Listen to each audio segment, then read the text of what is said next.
একটা অলৌকিক ঘটনা ঘটে গেল কুষ্টিয়াতে। আপনারা ভিডিওতে দেখতে পাচ্ছেন একটা হনুমান, সে একটা নির্মাণাধীন মসজিদে আসলো। তার হয়তো খুব সম্ভবত পানির পিপাসা লেগেছিল, তো সে পানির খোঁজ করতে করতে এই মসজিদে আসলো।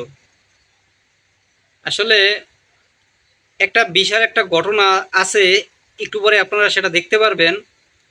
সেটা হলো, দেখুন তাকে পানির খাওয়ানো হচ্ছে, পানি সে খাবে। তো একটা অলৌকিক ঘটনা, সেটা হলো আপনারা এখনই দেখতে পারবেন। কয়েক সেকেন্ডের ভিতরে একটা অলৌকিক ঘটনা আছে।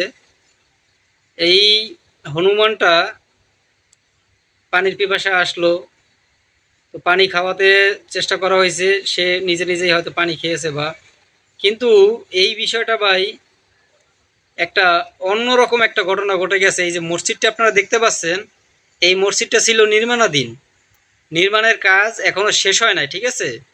তো দেখুন ভিতরে এখনো কিন্তু কাজ চলতেছে, রানিং, ঠিক আছে? এখন এই যে আপনার হনুমান, সেই হনুমানটা দেখেন ভিতরে যাচ্ছে। তো সে কি করে এখন আপনারা দেখেন। ইট আর ইট মানে ইট বলে কি, বালু সিমেন্ট আছে যেগুলা গলানো, সেগুলো সে খাচ্ছে, ঠিক আছে? তো ভাই বুঝতে পারলাম না, সে প্রেগনেন্ট ছিল, গলানো বালু সে খাচ্ছে। এটা ভাই সত্যি অলৌকিক একটা ঘটনা। বুঝতে পারলাম না এই ঘটনাটা কেন ঘটলো।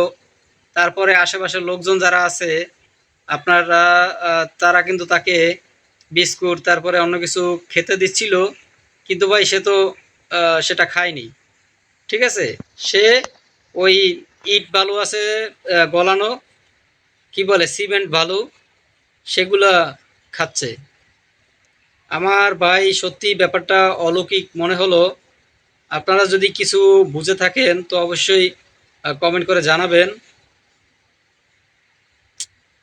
বুঝতে পারলাম না সে গলানো সিমেন্ট বালু কেন খাচ্ছে। তাকে তো অন্য কিছু খেতে দেওয়া হয়েছে, কিন্তু সে তো সেটা খাচ্ছে না, ঠিক আছে?